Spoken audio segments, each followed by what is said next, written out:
What's going on, guys? It's your boy Jacob from Topside MMA, and today I'm coming at you with the final episode of Dana White's Contender Series Season 9. We got Week 10 coming up. It's going to be a great one. But first of all, I want to say thank you guys so much for all the love on the recent videos this entire season. You guys have been killing it with all the love on the videos, and I really appreciate all the likes, comments, subscriptions, all of that. It means a ton. So thank you guys for all the love you guys have shown me throughout this entire season. It's been a ton of fun making these videos, and we're going to wrap it up in style with Week 10. So without further ado, let's get right into it.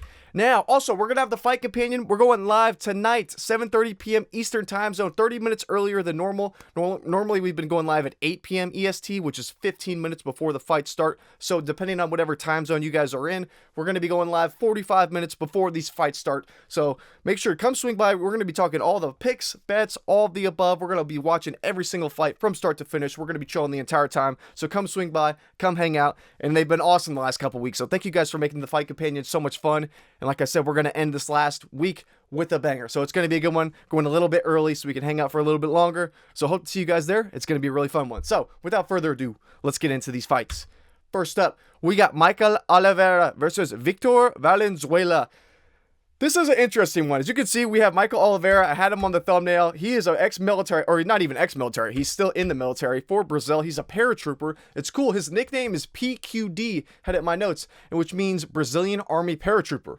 Don't know how it correlates, but the nickname PQD, that's it. That's what the commentators were saying in one of his fights. Pretty cool. But yeah, you know, Michael Oliveira, he's a bit of a crash out. I will say, he wants to make it dangerous. He wants to make it crafty on the feet. He wants to make it a war at times on the feet. He doesn't want to grapple all that much. I will say, though, his defensive wrestling is not bad. You know, for a guy who's in the military, you know, it's hard to know like how much that he's training full time for these fights. You know, he looks damn good. And I think with some more training, you know, if he were to get a contract and if he were to become a full-time fighter, he would look really damn good. Because, I mean, at 27 years old, he looks so good. And the thing about him, too, it almost reminds me of like an Atabagatier, and different sizes for these guys, but in the sense of like, he has that physical build of where it's just like, he's a freak athlete. Like, this dude is a specimen. He has great cardio. He can go all long.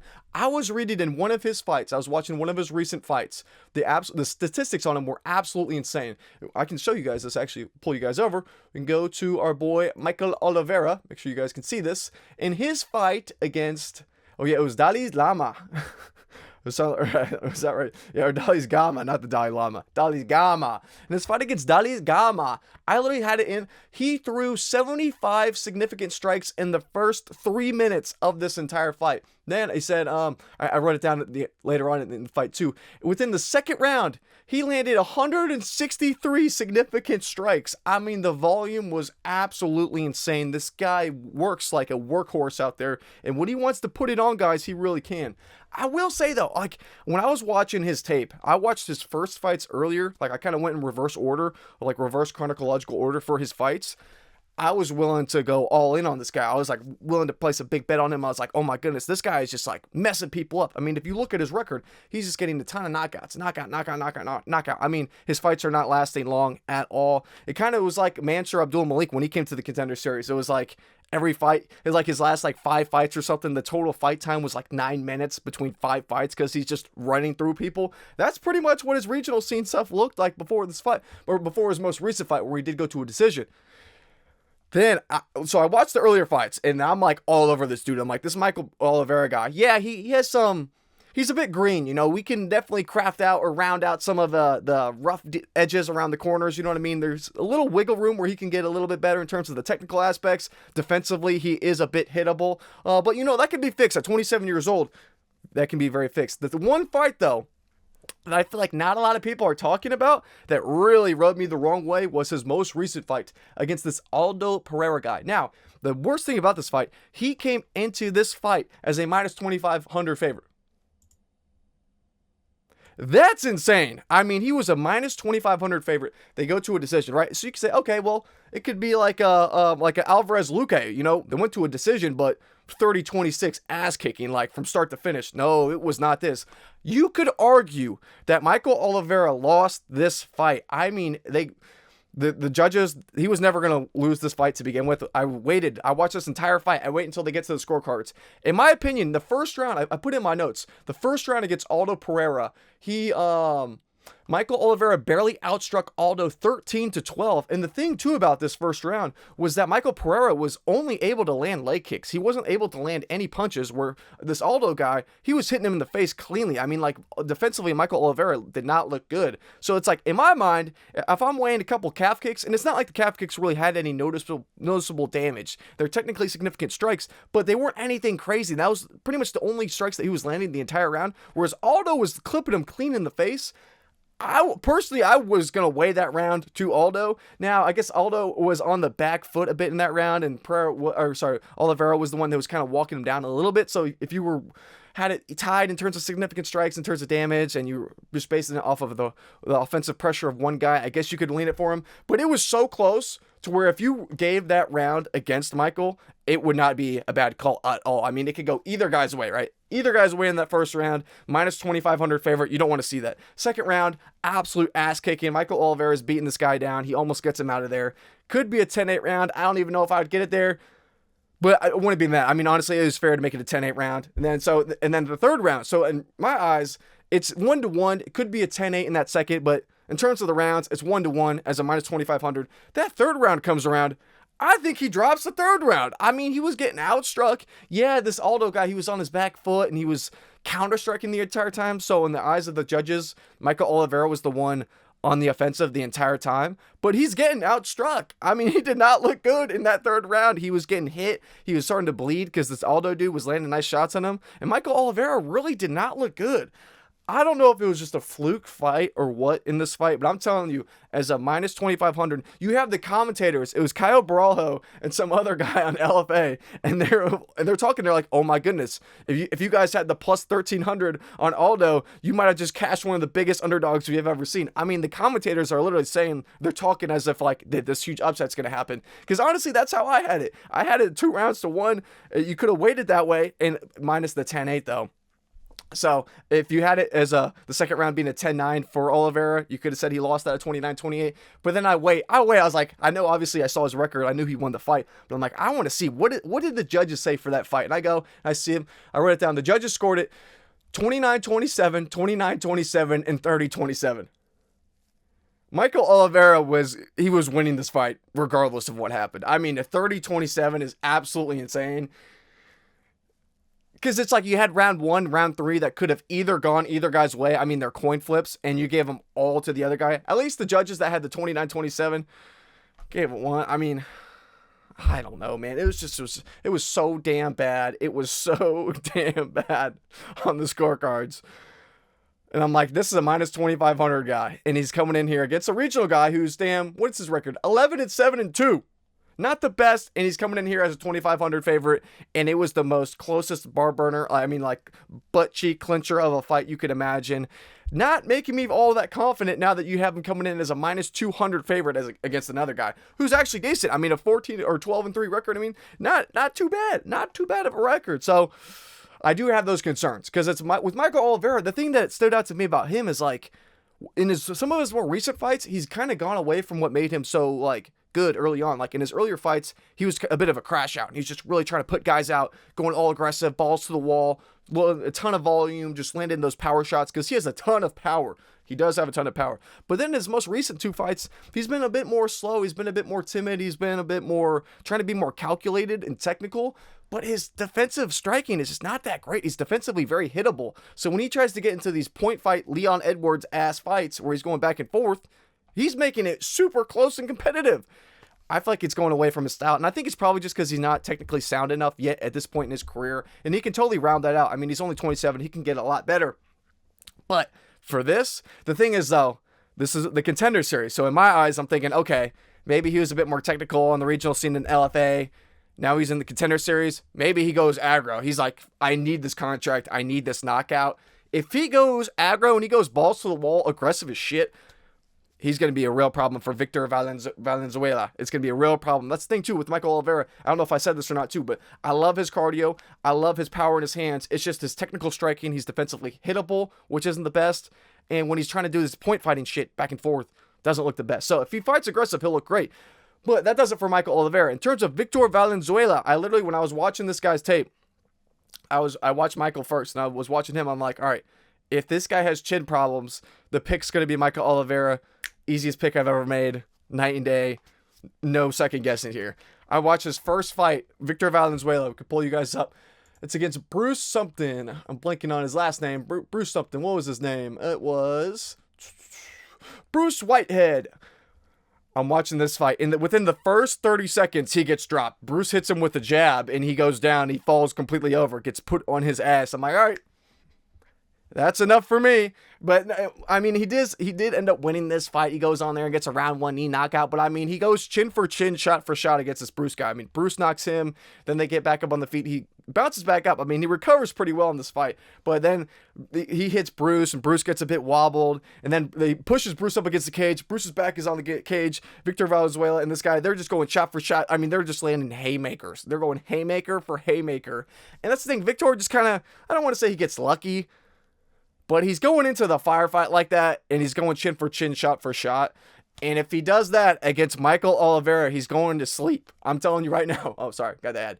He's going night-night. I mean, if he tries to do this against Michael Oliveira, he is going to go to bed. And besides that, this Victor Valenzuela guy, he's just all right. He's not really great anywhere. Nothing really stood out to me. I mean, he has heart. He's going to go long. I was looking too. I was like trying to see if his chin was a problem. Because like I said, with Michael Oliveira, he has this power. And if he goes balls to the wall and he starts to crash out, I like him to knock out Victor Valenzuela. As long as his chin, there was something to see for me in terms of having a bad chin. So I was going through his fights. And I was trying to see if he had any fights where he has actually gotten knocked out. And that's the thing. His career is a bit of a... It's a bit harder to judge because he has a lot of fights, but you look through him and you're like, okay, well, he has this big gap where, okay, make sure you guys can see. We can see in 2016, he had this fight against Fabio Diaz. 2016, then he didn't fight until 2021. Maybe it was just the losses that he had here. Maybe it was just he wanted to take a break and improve his skills. I don't know what it was, but there is that gap. So I'm not really weighing these fights into a whole lot of consideration. I will say, though, the one fight that I did want to put some consideration on, even though it was a long time ago, was this one against Guillermo Martinez Aime. I wanted to watch this because I saw he got knocked out in this, and I was trying to see how this guy's chin is. So I was like, all right, I want to see, is this more of like a ground and pound type of a knockout where he's just kind of succumbs to a barrage of strikes and he's just not able to intelligently defend himself? Or is it like a starch knockout where he just goes completely night-night? I wanted to see what that was, so I watched this fight. Oh my goodness, it's on YouTube. It's a long ass. It was like 10 years. I know this fight was 10 years ago, but they posted the video like 8 years ago. And I'm watching this, and I'm like, oh my goodness, the ref in that fight needs to be investigated. I mean, oh my goodness. If you haven't seen that, you can look it up. It's on YouTube. Go check it out. Victor Valenzuela is on the ground getting his head bashed in by this big old Brazilian guy. And the ref, it's so weird. Like, the ref comes in to stop it, but then he just he goes to stop it, and then this Guillermo guy, Guillermo, he stops throwing punches, and then the ref is basically like, nope, continue. And I'm kid you not, during this point, Victor is just on the ground, just like dead. I mean, he is like butchered and battered up. I mean, he looks like shit. And the guy looks over at the ref for a second, and then he goes right back, and he just wails on Victor's head. And I mean, it's just head against the canvas. I mean, boom, boom. I mean, he's just getting obliterated. And then finally the ref calls it off. I'm like, oh my God, that was like a sanctioned murder. That was like an execution that I just witnessed of this guy's head bouncing off the canvas like a basketball. It was brutal as shit. So maybe that's why he wanted to take some time off after this little run. I don't know. I don't know if it was a chin thing. I mean, the way that he got to the ground, though, for that ass kicking, he did get hit, and then he just dropped. So it wasn't like he got put out cold, but it was his chin. Like, he got popped, and he just gave out. So a bit of both. I mean, the guy has heart, though. That's the one thing I will say. Between the two of these guys, they both have a lot of heart. They both will go. It's just, I think Michael Oliveira has a lot more upside. You know, I think in terms of the level of competition from either guy, it's not that great. But I just think Michael Oliveira is going to be faster. He's going to have more power. And I like his cardio better, too. I think he's going to be able to last longer. Oh, yeah, the other thing I will say about Victor Valenzuela, too, that I do not like about him is that he wears damage really badly. I mean, I'm going through all of his fights. I was watching the Combate Global, I believe. Which one was it? Yeah, this Shinshiro Anzai. I mean, he wins this fight in the second round, but after the first round, he's all battered up and busted up. All the fights of his that I watch, he gets bloodied up. He just wears damage horribly. And a guy like Michael Oliveira, literally, in one of Michael Oliveira's fights, like I said, he landed, what was it? He landed 75 significant strikes in the first 3 minutes. I mean, oh my goodness. If he's landing on Victor, his face is going to turn into a tomato almost immediately. I mean, he's going to be bleeding everywhere. It's going to be a terrible look. So I do like Michael Oliveira a lot in the spot, but if he tries to do this technical back and forth Leon Edwards style of a fight, he's not going to look like this big of a favorite. I'll tell you that right now, because Victor Valenzuela, he's not great, but he's not bad, and I think if it makes it technical back and forth, it'll look close. But if he goes out, if Michael Oliveira comes out here and he goes full paratrooper mode and he just goes guns blazing, jumping out of the plane in terms of the intensity level, I think he could run right through Victor Valenzuela. I mean, if he knocked him out in the first round, I would not be surprised at all. This guy has serious power, serious speed. He can push the pace for all 3 rounds. I like Michael Oliveira, and I think it'll be cool to see him in the UFC. He definitely needs to train some more. I mean, he definitely is green. He has some holes in his game, but against a guy like Victor Valenzuela, I don't really think he's all that much of a challenge. He's just kind of all right everywhere. There's no real threat that Victor has to give Michael Oliveira any real problems, in my opinion. But that does it for this one. Oh, shit. Actually, I added this new feature to the videos. Oh, shit. This is it. Yeah, this is Michael Oliveira. You can see the military background. He's a paratrooper. That's the one I had in the thumbnail right there. But I added the weigh-in recaps for this, too. We got the weigh-ins. So this is how these guys turned up in the weigh-ins. They both look fine. They both look ready to go. 175 or 170.5 for Oliveira. 170 for Valenzuela. They both look good. They both seem like they had great weight cuts. Ready to go, absolutely dialed. I put the same picture, but just I didn't want my face in the middle to block either guy. So I had the face-offs between these two guys. Oliveira looks good, a little taller and lengthier. We got Valenzuela a little shorter and stockier. They both seem fine. They both seem perfectly in shape, ready to go. It's going to be a good fight. I'm really excited for this one. It's going to be a very fun one to watch. But that does it for that one. Next up, we got Freddy Vidal versus Levi Rodrigues. I tell you what, the odds have jumped on this one. Actually, wait, no, this might be where they're at. It might have gotten a little bit closer, but I was looking through this fight. No, it's not even closer. I placed a bet on Freddy Vidal earlier in this week because this was one of the fights that I did in terms of my tape study. I did it first. I was looking the earlier odds for this. Now the odds are not even this great. I placed the bet on Freddy Vidal at plus 135. And I have it in the slides right here as plus 120. Right now, he's actually a plus 105. So that line is completely tightening. I just didn't think, it's not that I necessarily think Freddy Vidal is a world beater. I just don't think he should be that big of an underdog against Levi Rodrigues, who we haven't seen shit from him. Freddy Vidal comes up. We already saw him in the Contender Series earlier this season. He comes up short notice. He beats the undefeated Jailton Almeida 2.0 light heavyweight. The Francisco Franco, whatever the hell that guy's name was. He comes through, beats his ass, gets the late round submission. I cashed in the live stream. We cashed. I forget who. One of you guys who was in the live stream with me on the week that he was fighting, that he fought the first time, cashed a huge like plus 400 bet on Freddy Vidal. So shout out to the live stream boys. Made some money on that one. But in terms, he's making his return to this Dana White's Contender Series season, and I think he has a decent shot against Levi Rodrigues because we know from Freddy he does have that wrestling base, and I think he's going to use that against Levi Rodrigues. Actually, we could talk about Levi Rodrigues first because there's one fight is the reason why I'm fading his ass, and pretty much the reason why I put a small bet on Freddy Vidal is because of this one fight I saw from Levi Rodrigues. Now, pull you guys over. He's fighting. It's actually kind of cool, the situation behind the fight that I'm going to fade him for. We'll pull it up. Get you guys over here. Now, it was against, who was it against? Johnny Pereira. Oh my goodness. This fight, it was kind of crazy because this took place, this MMA university, this whole like organization or this event, it was in the Fighting Nerds gym in Brazil. Pretty cool. And I was like, because I was watching, I was like, oh my goodness, they have murals on the walls. Like, that looks like kind of like the Fighting Nerds gym. And I see on the ground and they have Fighting Nerds, like logos or decals on the canvas. I'm like, oh my God, the Fighting Nerds are sponsoring this event. That's cool. And I look around, I'm like, oh my God, this is the Fighting Nerds gym. Like, it was just like started to click. But it was pretty funny to watch this whole fight. But I will say though, oh my goodness, this Johnny Pereira guy, 3-3 journeyman demon from Brazil. I mean, this guy, if this guy was on the Contender Series, I would max bet against him. I mean, he did not look good at all. In the striking against Levi Rodrigues, he looks like Poetan out there. I mean, Levi Rodrigues has absolutely no answer for this guy. I mean, this Johnny Pereira, if you watch this fight back, you would think Johnny Pereira was the next greatest sensation to the mixed martial arts scene. I mean, you would think this guy is a world beater. The way he was even like taunting Levi Rodrigues. He was winning the striking exchanges. And Levi really had no answers for this guy.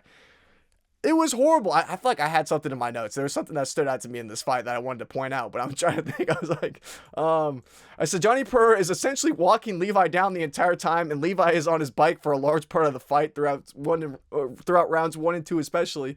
Oh yeah, this is the worst part. So, in my eyes, Levi Rodrigues is down 2-0 by the end of this fight. I mean, the first 2 rounds, he looks like shit. He's running away the entire time. Looks like he's scared for his life. The worst performance I've ever seen. And then the end of the second round, I'm talking the last 5 seconds of the second round, this Johnny guy shoots in for a takedown, blows his shoulder out. I mean, it completely busts out. He jacks it up because it's like right away the round ends. I'm talking like he shoots this half-ass takedown with 2 seconds left in the round.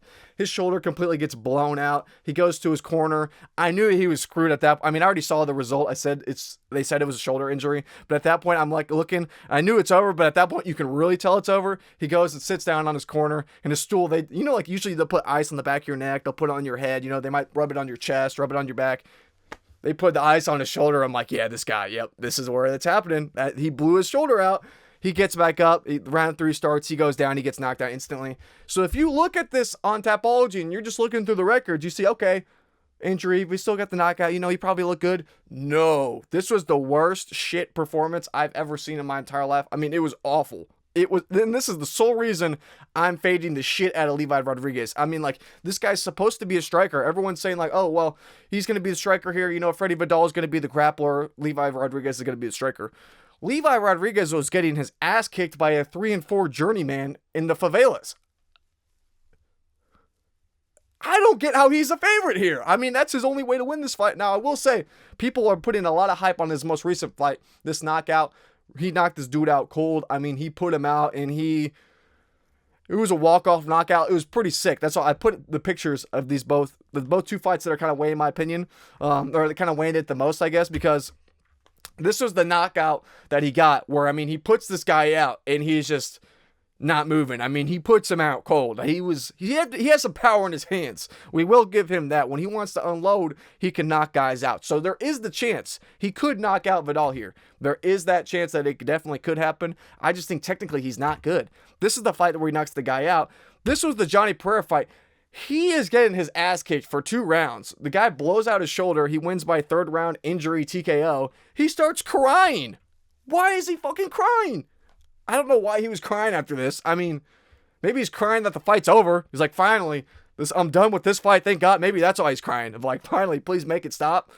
Maybe that's why. I don't know why he was crying like it was like a great win. It was the worst win. It was a gifted alley-oop win that he was losing the entire fight up until the injury. So, I mean, very weird, very weird. And then we got Freddy Vidal. He showed up short notice against Jailton Almeida 2.0, went long with him, and beat his ass. Got the submission. I'll take that every day of the week. We know Levi wants to keep it on the feet too. There's no tape to see Levi's ground game. We don't know what it's going to look like. We just saw Freddy Vidal out grapple and submit Jailton Almeida's second coming 2.0. I guarantee you his grappling is going to be better than Levi Rodrigues' grappling. I just think it's a matter of time. Freddy Vidal can go long. Now he's had the full camp to train for this. I see him getting a submission. I feel like it's going to be late. I feel like round 2, round 3 submission, very live for Freddy Vidal. Unless Levi Rodrigues, he could knock him out in the first round. That could happen. Round 1 knockout for Levi Rodrigues is live. But if he doesn't knock him out early, if he doesn't get a round 1, 2, or round 1 or 2 knockout, Levi Rodrigues, if he doesn't get that, I think Freddy Vidal round 2 or 3 submission is likely what's going to happen. Because I think Freddy Vidal, if he takes it to the ground, Levi's probably going to gas out and it's not going to look good. So, does it for this one. The pick is Freddy Vidal. I like him in the spot. Like I said, I got a bet on him at plus 135. Now he's a minus 105, I believe. Underdog. Still an underdog, but yeah, what was it? Plus 105. Levi Rodrigues is now a minus 125. So that line is tightening up quite a bit, and I won't be surprised if it tightens up even more. There's quite literally no reason for Levi Rodrigues to be a big favorite in this at all. So more of a value play, more so than I think Freddy Vidal is the next John Jones. It's not that. It's just more so I think the value is on Freddy Vidal. I would not have any bets placed on Levi Rodrigues, so don't place any bets on him this week, boys. So that does it for this one, though. The pick's Freddy Vidal. Oh, shit. We got the weigh-ins. I keep forgetting about these. We got the weigh-ins. Both guys look ready to go. I will say, though, Freddy Vidal looks absolutely massive. I mean, this dude's a specimen. Somehow he came in a pound lighter, too. Ready to go. Levi Rodrigues, smiles on his face, though. He's going to be smiling or he's going to be crying. I guarantee it. The over-under on that's probably a minus 150. Smile or cry inbound. But in terms of the face-off between the two guys, ready to go. Freddy Vidal is a big-ass dude, though, man. He seems bigger here, even though he came a pound. I mean, just 1 pound. But still, he's a big boy, and I think he's going to have wrestling success. I think he's going to take it to the ground. And if he does, I do not have a lot of faith in Levi Rodrigues to go long. So, that does it for this one. Next up, we got Kwon versus Juan Diaz. They done let Juan Diaz take the belt to Top Golf. I had to put this in here. Our boy Juan Diaz took the Lux belt to Top Golf.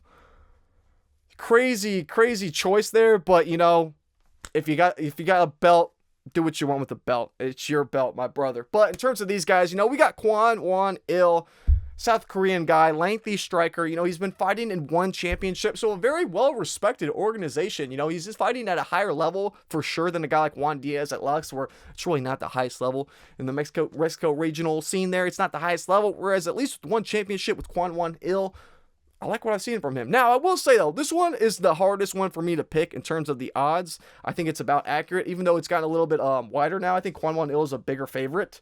I think it's flipped quite a bit. Oh, shit. Actually, no, it's gotten a lot wider. Kwon is a minus 180 favorite. I'm a bit surprised about that. You know, I would have given him maybe like a minus 140 favorite for Kwon. This could go either way, though, because the thing about Kwon is he looks really good in the striking when he can keep it from a long distance. You see about his record, though. He is finishable. But the thing is, he's finishable, but he's being finished by a much higher level opponents than a guy like Juan Diaz is fighting. So it's like, on one hand, you could weigh that as like, well, maybe he has durability problems. He's getting killed by absolute killers. So it's like the level of competition is really not close between these guys. So I'm going to pull them up for you guys. Kwon.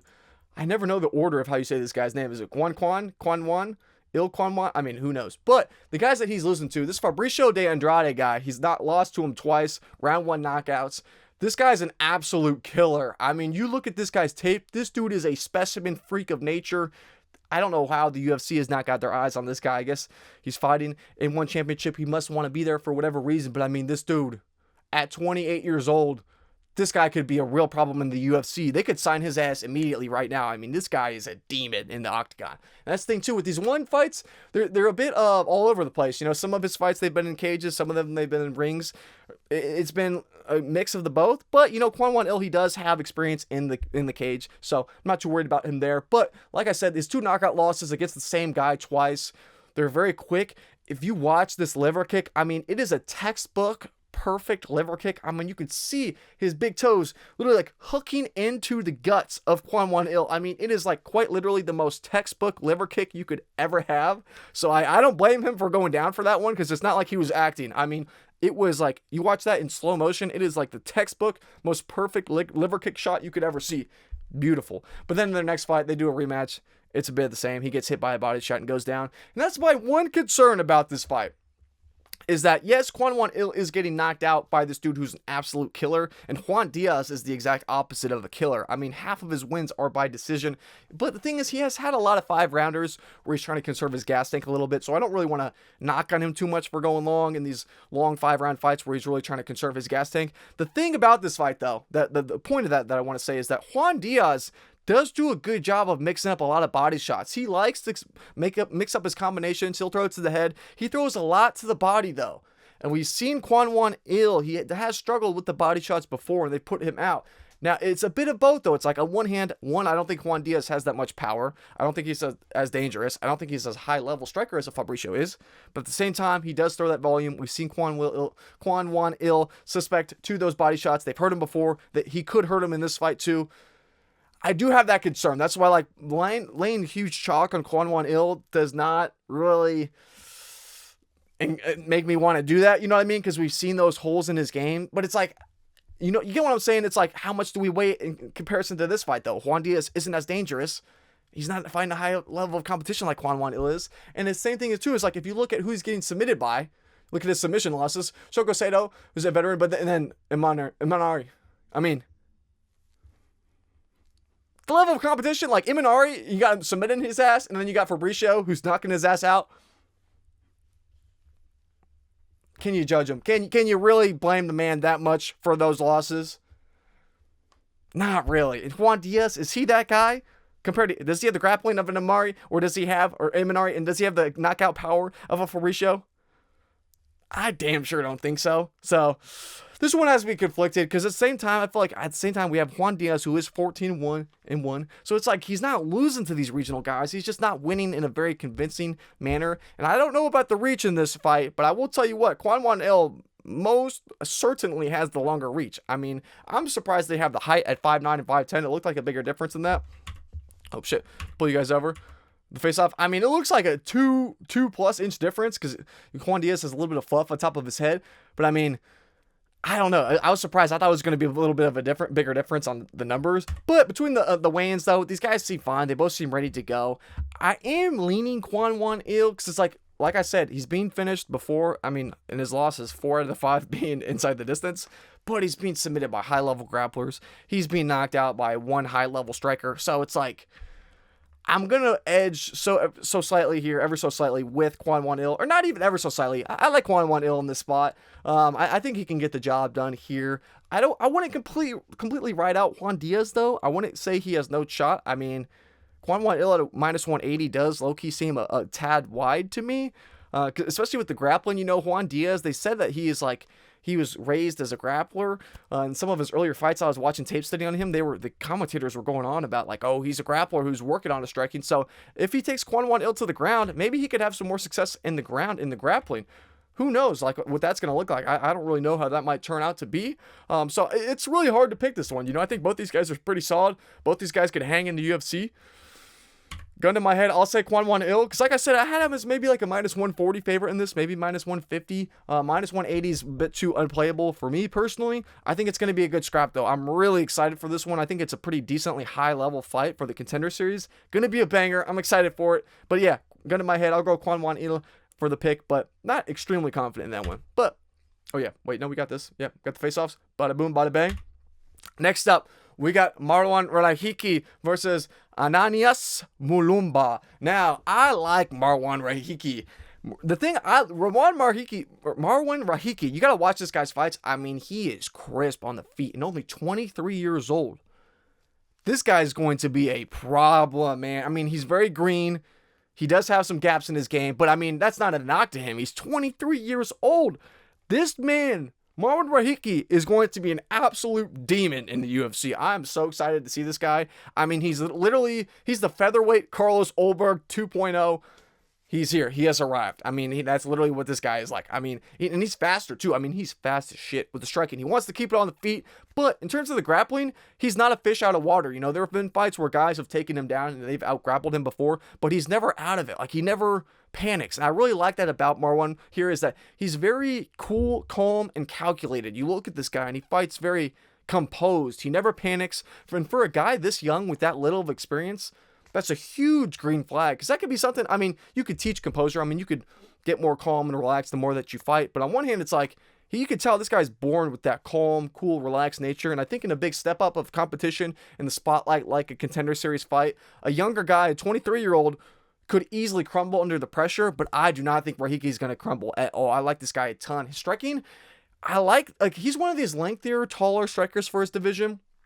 And he almost reminds me of like a Sugar Sean or Israel Adesanya, in the sense of he's one of these guys where he can use his cross almost like a jab, where it's like crazy. Like, he's so fast and so quick. And like some guys, you know, they can just pump a jab. He literally uses his cross like that. And there are guys like a Sugar Sean or an Izzy where they can do that too, where they can literally use their cross like a jab because they're so fast and they're so accurate. And I'm looking at this, I'm like, this kid's 23 years old. And it's like, it kind of blows my mind how developed his striking is at his age. I'm kind of like losing my shit here. I was like watching this guy's tape and I'm like, this guy's legit. I mean, at 23 too, imagine him in 5 years, he's going to be in the UFC. Even if he were to lose this fight, he's going to be in the UFC within 2-3 years. I guarantee it. I guarantee it. I mean, this kid is a real problem. I like everything about him. I mean, he does have some gaps. I mean, defensively in the striking, he can be hittable at times. In terms of the grappling, he can get taken down at times. But I mean, he's so young. Like, I can't get over this enough. Like, he's so young. He's gonna be so fine. Like, he's gonna, as soon, like, he can just like edge out a little bit of the rough edges on the sides, and his game's gonna be, he's gonna be a real problem. I like him a lot in this spot. I think he's going to win this fight because he gets a guy like Ananias, Mulumba. Hard to say these damn names. Mulumba looks decent everywhere. Now, his level of competition is not good. He's fighting guys in Africa. You can see he's a Congo guy. He trains at the same gym as Josiah Musasa, which is actually interesting. I went and looked up. I was trying to figure out what was the name of that gym. I put it in my notes. But I was looking, I'm sorry, I'm trying to pull this up. What's the gym that this man trains at? He trains at, I literally put in my notes, trains at the same gym as Josiah Musasa. Didn't put it in the notes, but he trains at the same gym there. So at least he's training around some decently high-level guys in the Congo, for what it's worth. But compared to a guy like Marwan Rahiki, on the other hand, with him, Rahiki, he trains with George Mangos, who just competed on the Contender Series, who lost, but still looked really good. He's still a high-level dude. And he also trains with Kilian Salkild, who's also in the UFC. And there was one other guy he trained with, too. I'm blanking on it. But they're training around guys in the UFC on both ends. I would like more so for Rahiki. But Mulumba, what I've seen from him, you look at his submission wins, they're over guys who really can't grapple for shit. So I don't really put a whole lot of weight on that. I think his best attribute normally is maybe going to be his striking. But in a fight like this, he's going to be so behind that I think his best bet is to go for a wrestling heavy game plan. And I will say, for a guy who's from the Congo, who Lord knows what the wrestling game and the wrestling scene out in the Congo is like, but his wrestling's not bad. And maybe it's just because it looks really good against lower level competition in Africa that has no great wrestling training and coaching. Maybe it's just that, but I will say, his wrestling does not look bad, and it's probably going to be his best way to win this fight. He is going to come in here with some more years of experience, so it's going to help him out there. So there are a couple of things that could go Mulumba's way that you could like him in the spot. I really think Rahiki is something special, man. I think he's a special talent. I think at his age, he's going to be crazy. It kind of reminds me of like a Lone Air Kavanaugh in the sense of like, damn, he's that good on the feet at that young of an age. He's going to be a real problem. It kind of reminds me of him in like the exact same way. It's not that I think Mulumba is bad. I just think this is probably a nightmare matchup for him. It's going to be real tough for him to win. And the way for him to win is probably going to be to grapple fuck and just wet blanket his way to a win. Are you going to get a contract with that? Absolutely not. We haven't really seen any gaps with Rahiki to make me too worried about him. Now, I will say the line has gotten blown out on this spot. I mean, it is Rahiki at minus 355 is unplayable. He's too green. We have not seen enough from him. And Mulumba is not just a tin can. I mean, he's actually decently well-rounded, even though the level of competition is not great. Minus 355 is insane, though. I mean, considering he's 23 with a 6-0 record, it's pretty nuts. But either way, I still like Rahiki a lot in this spot. This pick, I'm not torn on the pick at all. The pick was going to be Rahiki, hands down. There's really just not a whole lot to Mulumba that really stood out to me as being like, okay, that could be a real problem here, besides maybe the wrestling. But you're wrestling guys in Africa, I mean, it's like, I just don't think there's a whole lot of ways for Mulumba to win this. So Rahiki's got to be the pick. Decently confident in this one. This was an easier pick for me in terms of if I was leaning either way, if I had any concerns or doubts. Rahiki's the boy. Rahiki's the pick. In terms of the face-offs of the weigh-ins, though, both guys came in 146 pounds. They both seem fine. They both seem ready to go. Rahiki, super shredded, super lean. This was the face-off between the two of them. The height's pretty crazy of a difference here. But Rahiki's a bit taller, a little bit leaner, a bit skinnier. And then you got Mulumba a bit shorter, a bit stockier. They both seem fine, though. Nothing really stood out in terms of the weigh-ins or face-offs. But does it for that one. Next up, we got Azamat Nuftillaev versus Jovan Leka. Now, I'm taking the dog here. I'm taking Jovan Leka. I like him, man. For 23 years old as a heavyweight, this guy looks solid. I like his cardio. I like that he can go long. I like his striking. It looks pretty crisp. For 23 years old, this guy moves and leaner or quicker than you would think for someone his stature and his size. It's kind of funny. He kind of looks like a penguin. I don't know if I'm tweaking on that, but he kind of looks like the penguin from like Madagascar. Am I wrong on that? He kind of looks like the penguin from Madagascar. If you guys know what I'm talking about, like, or like the little, he kind of looks like almost like the Pixar, like little baby penguin. I don't know. It's kind of funny. He's like stood out to me as like Penguin Man all week, but I think he's gonna get the job done here. I was looking at the records between these two guys before I did my tape study, and I was worried. I was like, oh shit, this Azamat dude, he looks like he's roided up. 17-1 from Uzbekistan. This guy's probably an absolute killer. Upon watching his tape, I can tell you damn sure he's not that. This guy is a gas tank. I mean, he's a gas bag. He has absolutely no cardio. He's basically he's getting these favorable matchups. I mean, you look at some of this guy's recent fights. I mean, we'll pull him up. He fought this one dude. His most recent fight that he fought, I don't know where they found this bridge troll from the slums of Uzbekistan, but I don't know where they got this guy.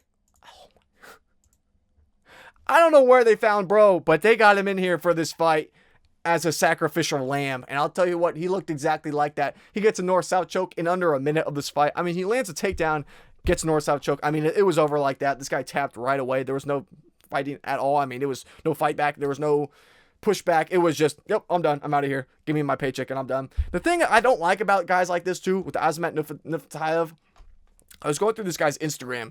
He's posting up flicks with like the government officials of Uzbekistan. He's like hanging with military leaders. I'm like, there is some matchmaking done in this man's favor. And that 17-1 record is misleading. It is padded and it is not the most impressive. I mean, anytime this guy fights anyone with a pulse, it's not great. I mean, he fought this one fight that really stood out to me. He's fighting this Ivan Santos. He's this Brazilian guy. Ivan Santos, he's 17-8. So, I mean, the guy's not bad, but he's not some, like, world beater or generational talent. But I'll tell you what, he looked like a generational talent against Azamat Nuftillaev. I mean, it was the worst ass kicking. I mean, Azamat is getting his ass kicked for the entirety of this fight up until the last, what was that? He got knocked out in 3 minutes on the clock. I mean, he was looking like he was getting his ass kicked up until the last 2 minutes of the entire fight. Now, I put it in my notes. I was like a bit mind blown of literally in this fight. It almost seemed like Santos was paid off because of the fact of like he made every possible mistake he could have made throughout every point in this fight when he started to have success. It looked like he was trying. It looked like a Michel Pereira versus Abus Magomedov, whereas like it looked like he's just trying like. He's like trying to sell the fight, but his opponent is just so pissed that he's not like catching the hints. He's like, come on, man, I'm giving you alley-oops here. Just take the bait, take the bait. That's what this fight looked like. I mean, it was so god awful. It was terrible. So I put my notes in this. This is the worst part about this too for Azamat, let alone the skills. I mean, let alone getting your ass kicked all around. His cardio was abysmal. After a round, he was death gassed. I'm going to read you guys my notes here just for this one fight. So, it's just, this fight was so god awful to me. And that's the thing too. This was October of 2023. So just under 2 years ago, this fight took place. So recent enough to where that's a huge concern for me. But I said, against this fight against Santos, he goes in with heavily wrestling game plan where he goes for multiple takedowns early on, and he's able to control Santos for the later half of the round. Early on, his striking looked pretty good and quick for a guy of his size, but round 2 starts, and Azamat definitely seems to slow down. He starts the round off getting walked down against the cage in the striking by Santos with almost no answer in the striking department. Eventually, he's able to close the distance and shoot a takedown, although he can't manage to get it. By the 3:30 mark in round 2, he's basically death gassed, and Santos is landing nukes on him. Santos drops him, lands huge ground and pound shots, and I have no idea how this bum survived. But Santos' dumbass eventually stands up and knees a grounded opponent, giving Azamat 3 full minutes to get his cardio back and recover. But after the 3 minutes where he's completely death gassed and he has time to recover, he's milking it.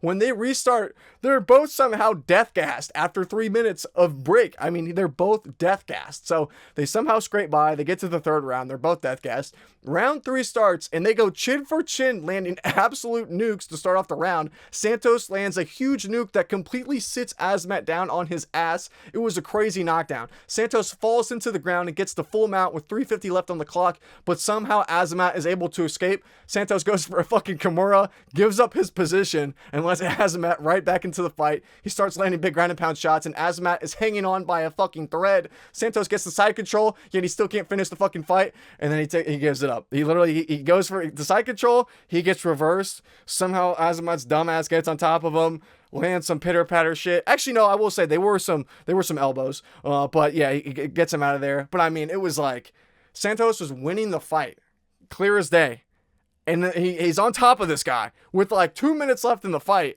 And what does he do? He goes for a submission over position, throws the entire fight away, and death gasses.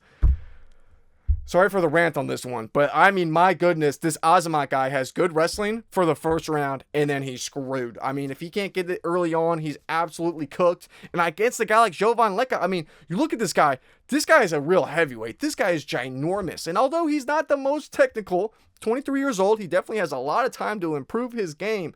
I think if he can just survive the first 7.5 minutes, he's going to win. I guarantee you, if this fight goes beyond 7.5 minutes, 1.5 rounds, I will be extremely, extremely surprised if Jovan is not able to win this fight. Unless Azamat, within the last couple months, has completely transformed his cardio, and he's on Dillashaw level PEDs. Like, unless he does some crazy shenanigans, I don't know how he's going to win this fight if it goes long. Now, there's the chance maybe Azamat comes in here 0 to 100, lands a takedown on Jovan early on this round, first round, lands ground and pound shots, knocks Jovan out. That could happen. That definitely could happen. I would not be completely surprised. The thing is, though, the reason why I like Jovan is I think he's going to be the better striker in this fight. And I think as long as he can keep it on the feet, he has better cardio. He's going to be the lengthier striker. He's going to be the bigger guy. I like him. I like him to go long. If he can win this fight, it's going to be going longer. And I just think he has a lot more upside. I think he has a lot more room to grow at 23 years old. I think he's going to improve rapidly. Whereas Azamat, he can beat tin cans. But other than that, he fights anyone with a pulse. He looks extremely, extremely beatable and not great. He's fighting in this damn promotion, the Octagon out in Uzbekistan, Open Fighting Championship, whatever the hell, Octagon with C. Because where was this? It was taking place in... It was in Uzbekistan, because he has these government officials in the crowd that are all rooting for him, and these military generals that are all like by his side, cheering him on. These fights are made to give him favor. I mean, they're bringing Brazilians halfway across the world for this guy to fight in his hometown. And what does he do? He shits the bed. Now he's getting a real matchup in Dana White Contender Series. He has no military generals to back him up. He has no government spending to give him a win or an edge. I like Jovan Leka here. I think he's going to win this fight. I got a small bet on him. I like him in the spot. I think Azamat has the most padded 17-1 record you've ever seen. This guy's a gas tank, or his gas tank is god-awful. And if, like I said, if Jovan can make this fight outside of the first 7.5 minutes, I think he's going to win this. So I like him in the spot, and I think it was worth a little sprinkle. You know what? It is a coin toss. They're heavyweights. Anything can happen. Either guy could get finished. Don't get me wrong, but I like Jovan in the spot. In terms of the weigh-ins, though, the Penguin, our boy Jovan Leka, he looks like a penguin, but a little fluffy, but he's big. He's big. 259 versus 234. There's going to be a size difference here, and I think at 234, Azamat's going to have a harder time landing these takedowns, man. Leka's coming in here as a big boy. He's going to be hard to take down, and if you can't take him down, he's not going to look right on the feet. That's how they're facing off. I just hope Azamat's not on some damn PEDs. I hope he's not. If he's on roids, he might be a little OP here, but we're hoping he's not. Size-wise, though, I mean, Mr. Penguin's looking damn big. He's looking good. I think he's going to kick some ass. I like him in the spot. So, next up, we got Mingaj versus Wes Schultz.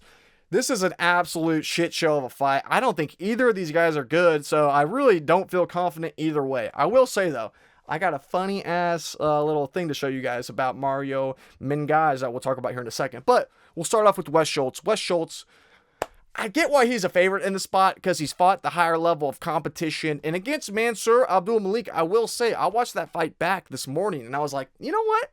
He had moments of success in that fight. He actually didn't look too bad early on.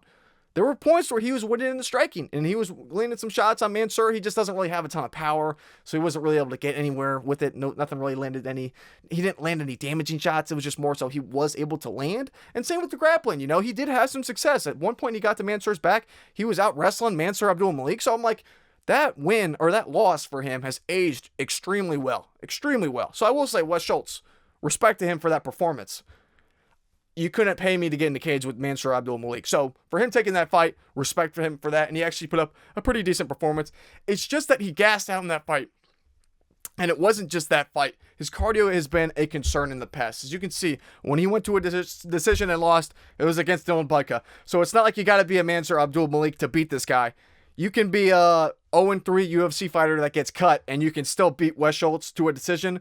So that's why that concerns me. I'm like, on one hand, the Mansour Abdulmalik fight has aged well, but that Budka fight has aged like absolute piss. So, going against a guy like Mingaj, he hasn't fought anyone of any value. I mean, that's the thing, though. It's like he's basically, Mingaj is a triangle or bust, sub or bust guy. And against Wes Schultz, do you trust Wes Schultz's gas tank to go long? Because I really think if Mario is going to win this fight, I'm going to call it right now. If Mario wins this fight, I feel like it's going to be a late round 2 or round 3 submission win because Wes gasses out. I feel like that's his way to win here. Get him tired, get him to gas out, wrap up a triangle like he's done in all of his damn fights in the 3rd round. I mean, that's what it seems like is the most likely outcome because we've seen Wes start to slow down in his fights. But the thing with Mario, though, is that he is a grappler in all of his wins, obviously, as you can see, or 5 out of the 7 by submission. His striking's not terrible. I mean, it's not that bad. It's just this guy is just a guard puller. He just wants to go to the ground by any means possible. I mean, if you give this guy a light shove, a light tap, I mean, you literally could just bump into this guy and he's going to fall over and he's going to pull guard. I mean, he wants to take it to the ground. He does not want to hang on the feet for very long. And that's a concern against a guy like Wes Schultz, who's actually should be pretty competent on the ground. As you can see, he's never been submitted 4-0 to the submission. So I think as long as he doesn't gas out, Wes Schultz could hang there. And the thing that I cannot pick Mario in this fight because Mario is the exact definition of a submission over position type of a guy. He doesn't give a shit. He will gladly lay on his back and give up the round for 5 minutes of control time for the other guy against him. I mean, he'll give up 5 minutes of control time in a round and lay on his back the entire time, going for a triangle and just hunted a damn triangle off of his back. That's the type of guy that Mario Mingaj is. I mean, he doesn't care about winning rounds. He just wants the submission, and he's been able to get it. But in his fights, if he's not able to get these submissions, he's losing all these fights. I mean, he's being controlled the entire round until he gets that submission. So Wes Schultz, does he have the cardio to last? Does he have the gas tank to go long? Who knows? I think in terms of the raw BJJ skills, he should. It's just more so the cardio concern. Because, I mean, if you're a black belt and you could be a black belt, but if you're death gassed, yeah, you could, a lesser grappler could still submit your ass. So that does worry me about Wes Schultz. Does worry me about is the cardio. Because if this was a kickboxing match on the feet, I'd be a little bit more confident in Schultz, but I don't know. Mario is just not really. I don't like that he's going for submissions over positions. I don't like that he's just a guard puller that's willing to give up all this control time, hunting for a submission that he might not even get. But in this fight, maybe he wants to stand and strike some more. I think he could have some success against Wes Schultz. I don't think Wes really has all that much power to be a real scary, like intimidating, like, oh, you got to worry about the nukes of a Wes Schultz. I don't think that's the case here at all. So maybe he does try and strike here a bit more. Who knows? This could go any way. The final reason why I'm picking Wes Schultz in this fight is because of the level of competition for Mario Mingaj. Yeah, Wes Schultz lost to Dylan Budka, but he at least made it to the UFC. Yeah, he lost to Mansour Abdul-Malik. Mansour Abdul-Malik's a killer. So you look at Mario Mingaj, okay, you're like, okay, he's undefeated. He's beating cans, though. And this is something, I feel like no one's talked about it this week, but I did some research for you guys. And I'm excited to show you guys this. This shit was hilarious. Now, this is Mingaj. This was his fight in Cage Warriors against Zura Zarnadze. Now, we can pull it out. This fight was recent, too. Where is this, man? Mario Mingaj. We'll pull it up. Now, this was his fight against Zura Zarnadze. His most recent fight, November 2024. I forgot it was his most recent one. I'm watching this fight. I see the top of this guy's head. I'm like, how old is this guy? I mean, like, we got hair loss all around. I mean, I'm like, if you were like, maybe if he was like late 30s, I'd be like, yeah, no, you could lose hair, you know what I mean? I'm like, all right. I'm like, this just kind of rubbed me the wrong way. I mean, you can lose hair at any age, but for bro to be like this, I mean, like, this is the head of like your grandpa, you know what I mean? Like, that's kind of what he was looking like. So I'm like, all right, let's like, I was like, I need to pull this guy up. All right, I'll pull his record up. This guy, I'm like, oh, okay, I mean, this picture looks old as shit. I'm like, but 7-3 record, he hasn't been fighting that long. And I'm like, all right, there's no birth date for this guy. I'm like, all right, well, I don't really know how old he is. So at that point in time, I kind of forget about it. I kind of go back. But then I'm like, you know what? I'm doing my research on this one. I'm trying to like deep dive some more. I'm like, I think about it again. I'm like, I want to know how old this guy is. I want to know, I'm like, I'm a bit confused and a bit curious. Like, this guy should not be in here. He gets a round 1 submission very quickly. I do some research. I find this Zarnadze. I find his Facebook. Oh, I do some digging. At Topside MMA, we do digging over here, boys. You guys know this. We hunt. We hunt for any edges that we can get to help us make our picks and our bets. We do that. I find this guy's Facebook account. You know what was interesting that I found about his Facebook account? I can't find his age on it, but I do some more digging. I find this man's Facebook account. I see he studied at Batumi Shota Rustaveli State University. That's where he went to college. Cool. He left in 1985. That's when he graduated college, was in 1985. So I did the math. I'm like, well, he left college in 1985, 40 years ago. Let's say if he graduated college when he was 20 years old, that means he took this fight at 60 years old.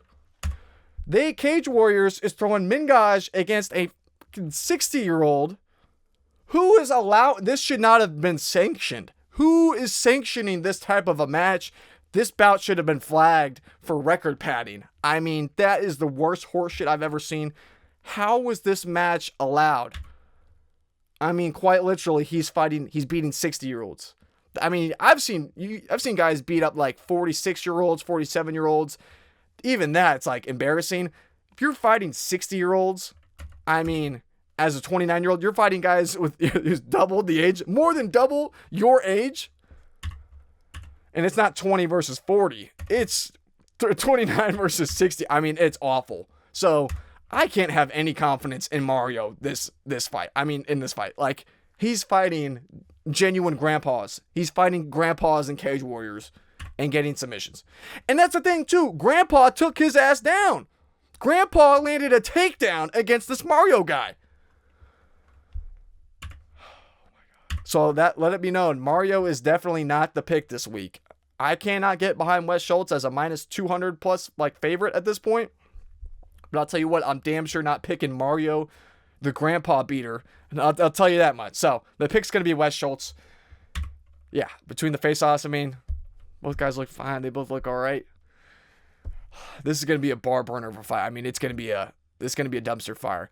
But anyway, guys, that does it for this final week of Dana White's Contender Series. Thank you guys so much for watching the video. Hope you guys found some value. Hope you guys found some good points to take away from this video to help you with your picks and your bets. We're going to have the Fight Companion live tonight at 7:30 p.m. Eastern Time Zone, or 45 minutes before the fight start, whichever time zone you guys are in. So make sure you come join us. We're going to watch every single fight. We're going to talk about the picks, the bets, all that. We're going to talk about it all. We're going to be hanging out the entire night. So come chill with your boy. Come watch the fights. Come hang out, and let's make some coin. So thank you guys once again for all the love on the video. In the meantime, it's your boy Jacob for Topside MMA. I'm going to get this video out to you guys, and I'll see y'all tonight in the live stream. So thank you guys once again for all the love. It's been a great season.